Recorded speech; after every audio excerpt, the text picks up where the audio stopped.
मैं सच्ची कहानियाँ सुनाना पसंद करता हूँ, झूठ बोलने से बचता हूँ। मैं आपको 3-4 छोटी छोटी कहानियाँ सुना रहा हूँ। ये सारी कहानियाँ सच्ची हैं, 1-1% सच्ची हैं, पर मैं किसी का नाम नहीं लूँगा। जिनकी कहानी है उनका नाम नहीं लूँगा, उनकी प्राइवेसी का मामला है। पर हाँ, सच्ची कहानियाँ हैं। अच्छी बात है कि इन कहानियों के किरदार हम लोग नहीं बने, ईश्वर करे हम कभी ना बने, लेकिन कहानियाँ सच्ची हैं। जब मैं दिल्ली आया था 1990 में, मैं हरियाणा के एक शहर से, भिवानी से दिल्ली आया था पढ़ने के लिए। मेरे ड्रीम कॉलेज में हंसराज भी एक था, पर मेरा संयुक्त से मेरा एडमिशन जाकिर हुसैन में हुआ। मेरे अंक ठीक थे, यहाँ हो सकता था, पर मैं तो नई दिल्ली स्टेशन पे उतरा, बाहर निकला, पता लगा वहीं एक कॉलेज है, वहीं एडमिशन ले लिया मैंने। तो लोगों ने कहा कि यार कैंपस बड़ा अच्छा होता है। मैंने कहा क्या फ़र्क पड़ता है, कॉलेज कॉलेज होता है, छंडो, यही छंडो में सिखाने आया हूँ आप लोगों को। ठीक है, स्टेशन से निकले वहीं कॉलेज है, मैंने घर जाना होगा तो आराम से कॉलेज से निकल जाएंगे, क्या रखा है कैंपस में। पर मेरा एक दोस्त जो मेरे साथ ही आया था उसी शहर से, उसने एडमिशन हंसराज कॉलेज में लिया। मैं और वो स्कूल के डिबेटर्स थे, डिबेटिंग में हम लोग स्कूल टाइम से काफ़ी एक्टिव थे। डीयू में आए तो यहाँ भी एक्टिव रहे।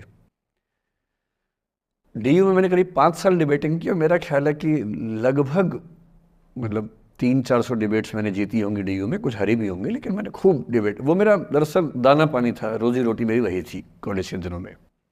घर से पैसे मैं लेता नहीं था, मिलते भी नहीं थे, देना क्या था, ऐसी स्थिति भी नहीं थी उस समय मेरे घर में कि मिल सके। तो डिबेटिंग मेरा रोजगार था, एम्प्लॉयमेंट था मेरा, उससे काम चल जाता था आराम से।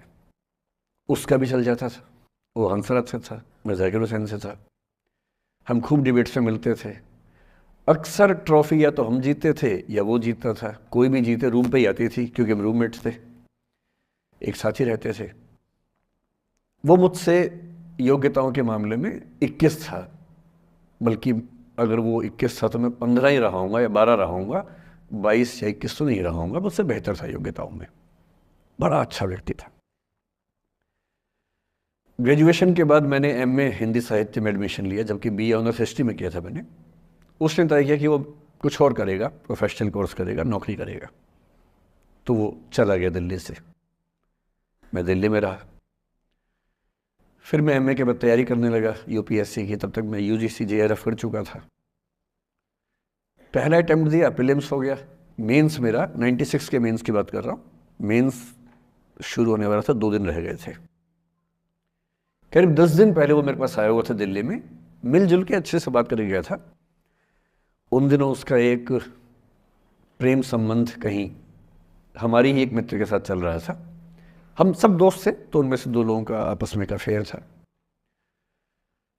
मुझे नहीं पता क्या हुआ, लेकिन मेरे मेन एग्ज़ाम से 2 दिन पहले रात को 12 बजे एक फ़ोन आया और ये बताया गया कि मेरे दोस्त ने फंदा लगा के अपनी जीवन लीला समाप्त कर ली है। वो दिल्ली से दूर था कहीं,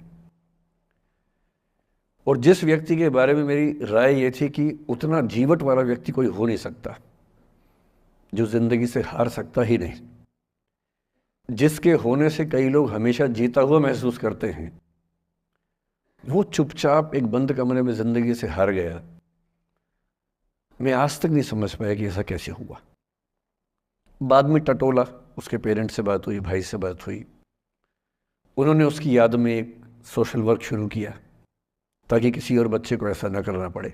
तो जो हल्का हल्का अनुमान हुआ वो है कि शायद कुछ ऐसा था रिलेशनशिप में जो नहीं संभल पाया था, और रिश्ता टूट ना जाए इसका दबाव बहुत ज़्यादा था, और वो दबाव झेल नहीं पाया। इस उम्र में ऐसा फेज़ आता है, कई बार आता है। ये एक कहानी है, हंसराज कॉलेज से ही जुड़ी है, इसलिए मैंने सोचा कि वहीं से बात शुरू करूँ। नाम जैसा कि मैंने कहा मैं नहीं बताऊंगा, तो नाम बताने का मतलब भी नहीं। और वो जिसकी मैं कहानी सुना रहा हूँ, आप लोगों के जन्म से पहले की बात है। आप तो सब 21वीं सदी वाले बच्चे होंगे ना, जेन ज़ी होंगे आप सब लोग, तो ये तो बहुत पुरानी बात है।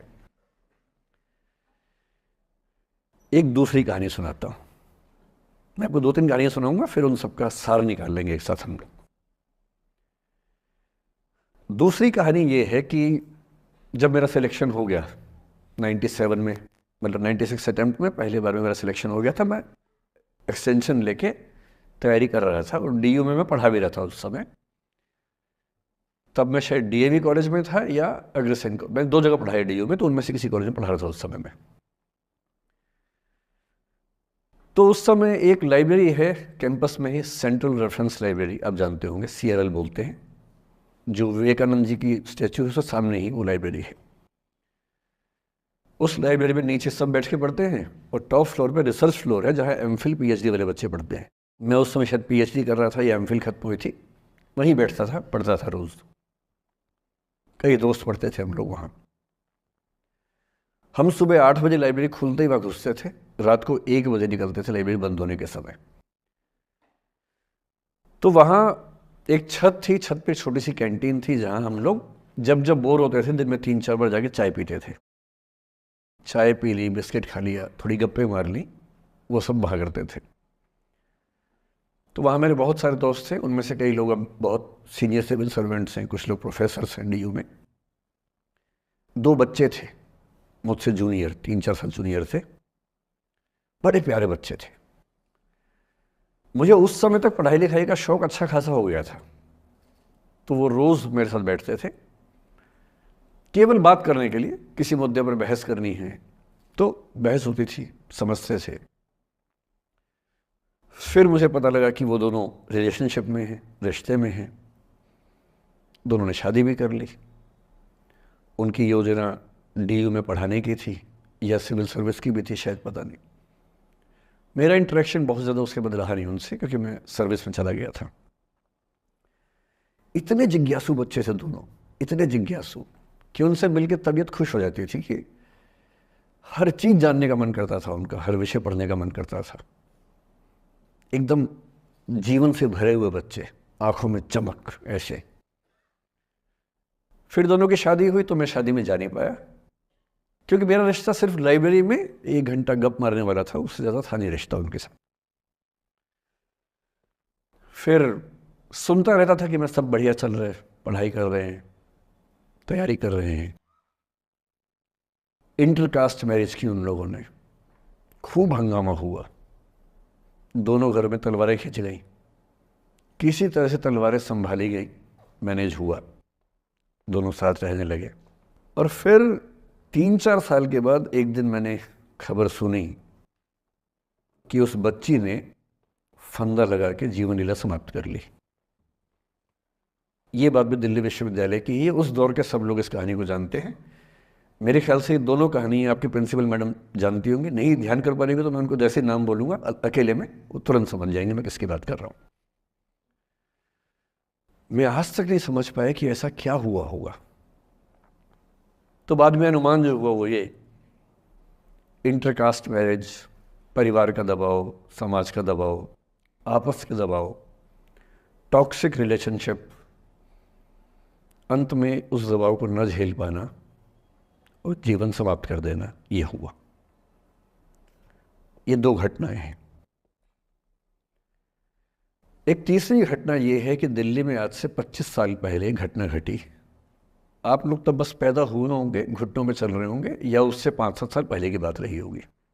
ये घटना दिल्ली के सब सीनियर लोग जानते हैं, जिनकी उम्र 35-40 साल है वो सब जानते हैं इस घटना को।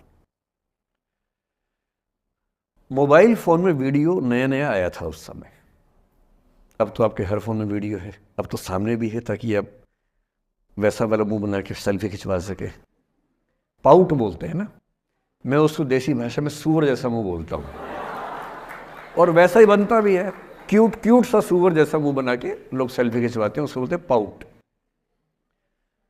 तब तो कैमरा फ़ोन में पहली बार आया था, तब लोग अभ्यस्त नहीं थे। अब जैसे आप लोग कितने अभ्यस्त होंगे, हम भी होने लग गए अब तो।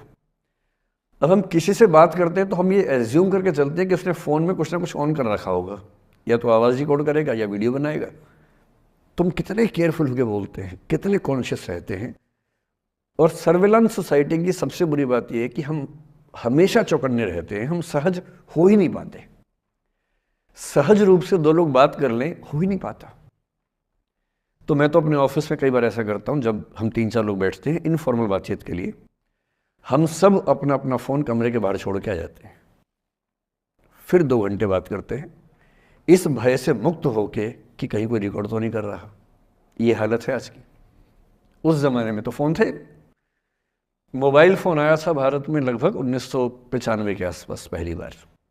बड़ा महंगा था, 16 रुपये प्रति मिनट इनकमिंग, 16 रुपये प्रति मिनट आउटगोइंग, ये रेट से उस समय।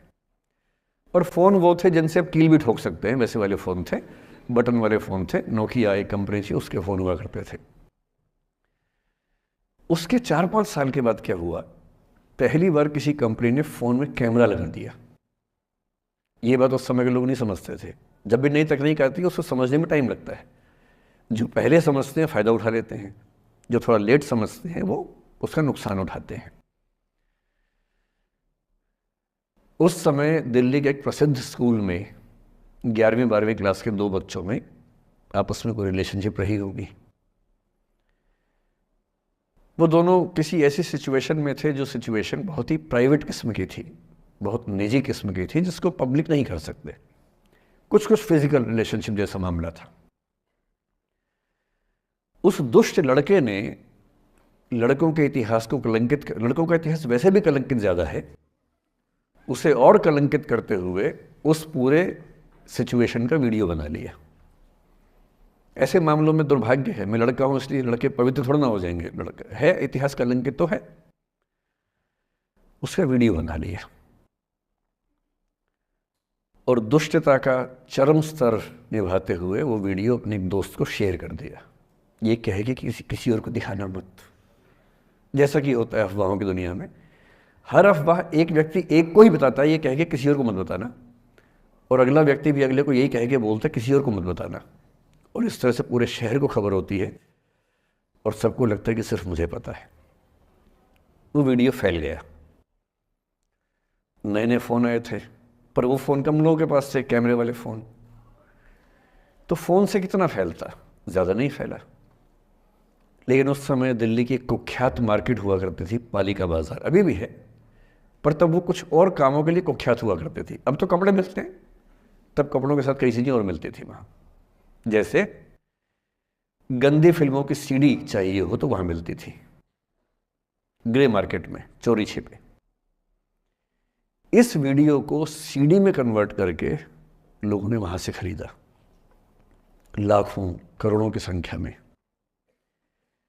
नए नए टेलीविज़न चैनल प्राइवेट आए थे, और प्राइवेट टीवी चैनल को खबरों की भूख इतनी होती है कि वो खबर के लिए जान दे सकता है और जान ले भी सकता है किसी की। 24 घंटे इस खबर पे, इस चीज़ पर खबरें चल रही थी सारे चैनल्स में कि ये वो लड़का है जिसने ऐसा किया, ये वो लड़की है, ये वो स्कूल है, इस स्कूल की प्रिंसिपल से बात करेंगे, इससे बात करेंगे।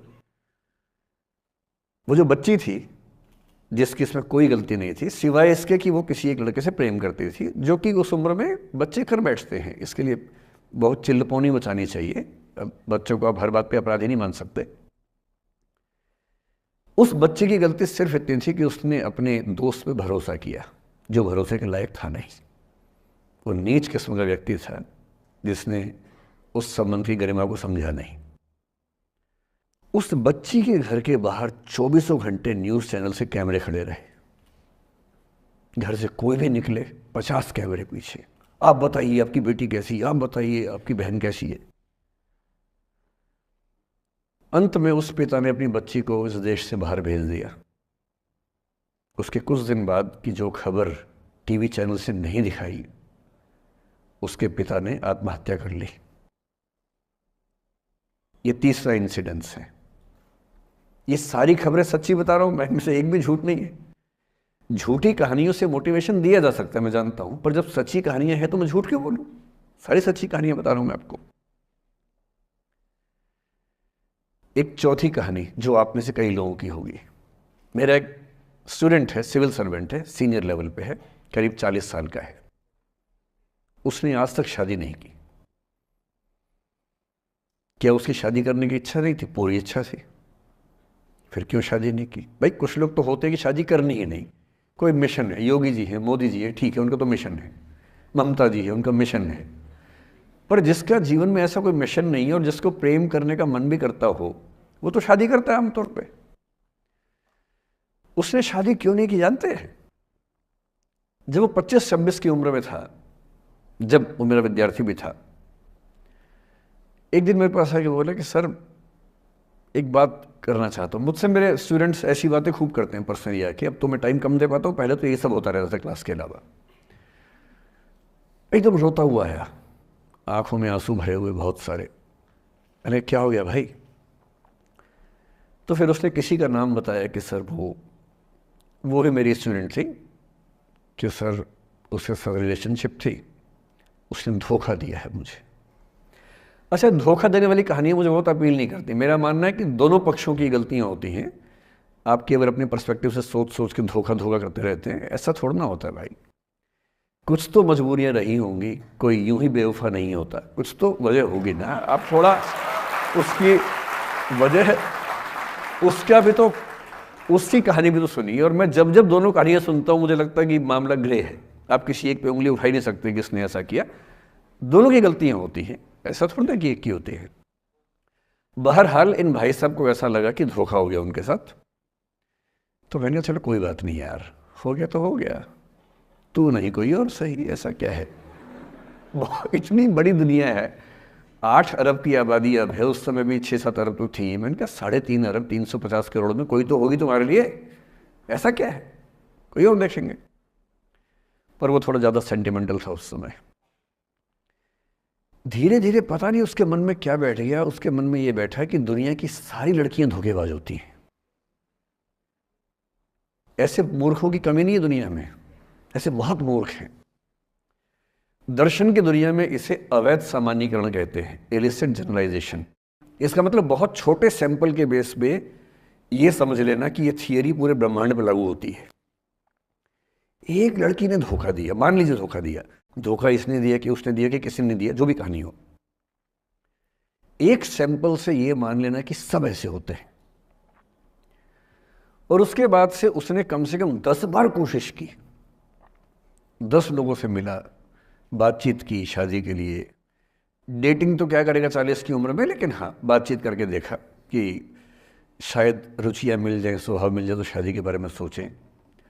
हर बार 3-4-5 मीटिंग के बाद वापस हट जाता है। अब तो मैंने पूछना बंद कर दिया है। जब तक मैं पूछता था, बोलता था कि सर 3-4 मीटिंग के बाद लगता है कि ये भी वैसी ही है। मैंने कहा भूल जाओ भाई, उससे भूल जाओ, बात खत्म हो गई। उसके बच्चे घूम रहे हैं आजकल स्कूल में, अब तुम कम से कम शादी तो कर लो। वो भाई साहब आज तक अकेले हैं, और अब तो बाज़ार में मूल्य भी कम हो गया उनका, अब विकल्प भी ज़्यादा नहीं मिलते हैं। अब जो विकल्प मिल रहे हैं वहाँ उसकी रुचि और कम हो गई है। तो पूरी संभावना है कि वो जीवन अकेले ही गुजरेगा अब उसका।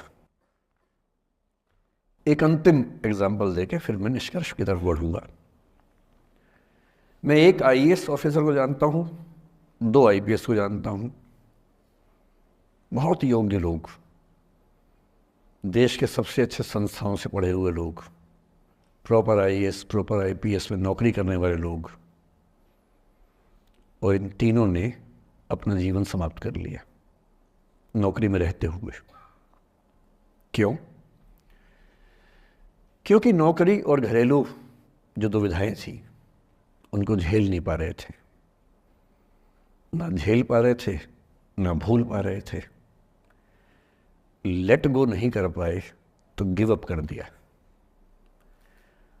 और इसलिए मुझे अक्सर लगता है कि जितनी चीज़ें हम सिखाते हैं बच्चों को, हिस्ट्री, इकोनॉमिक्स, लिटरेचर, वो सब ठीक है, उनका भी महत्व है। शायद उससे ज़्यादा महत्व इस चीज़ का है कि ये समझें कि अपने इमोशंस को कैसे मैनेज करना है। जब जीवन में ऐसा लगे कि सब खत्म हो गया है, जब जीवन में लगे कि बहुत टॉक्सिक किस्म की लाइफ हो गई है, उससे बाहर कैसे निकलें, शायद ये सबसे महत्वपूर्ण लेसन होता है जो हम सबको सीखना चाहिए। मैंने कहीं से सीखा नहीं है, ना मैंने ऐसी किताबें पढ़ी हैं। हालांकि मैंने 2 किताबें मंगवाई हैं पिछले हफ्ते, पढ़ी नहीं है अभी तक, तो मैं किताबों के बेस पे नहीं जानता कैसे सीखते हैं, लेकिन ज़िंदगी से तुम सीख सकते हैं। इन कहानियों का सबका एक ही सार है, वजह अलग अलग है। एक व्यक्ति ने इसलिए अपना जीवन समाप्त किया कि वो रिश्ता उसके हाथ से छूट रहा था। एक ने इसलिए जीवन समाप्त किया कि रिश्ता बन गया था पर समाज के दबाव, घर के दबाव मैनेज नहीं कर पाए। एक ने ज़िंदगी भर शादी नहीं की सिर्फ इसलिए कि वो पुरानी यादों को भूल नहीं पाया। अरे एक बार गलती हो गई तो हो गई, आगे तो संभावना जीवन में है भाई, क्यों इतना हावी रखने उसी दिमाग के ऊपर। कुछ लोग देश की सबसे अच्छी नौकरी में होकर हर पैमाने पर सफलता की हर कसौटी पर खरा उतरने के बाद जीवन नहीं बचा पाए, क्योंकि दूसरों की नज़र में आप बहुत सफल हो जाए, अपनी नज़र में शून्य हो, तो फिर जीवन कैसे बने, जीवन कैसे बचे। इन सारी कहानियों का मूल भाव एक ही है, अगर आप खुद को हैंडल नहीं कर सकते तो दुनिया को क्या हैंडल करेंगे। दुनिया को हैंडल करने से पहले खुद को हैंडल करना सीखना पड़ता है, और उसका सबसे आसान जो रामबाण उपाय है उसको बोलते हैं द आर्ट ऑफ लेटिंग गो, जाने दो। वो अफसाना जिसे अंजाम तक लाना ना हो मुमकिन, उसे एक खूबसूरत मोड़ देकर छोड़ना अच्छा। साहिर ने लिखा,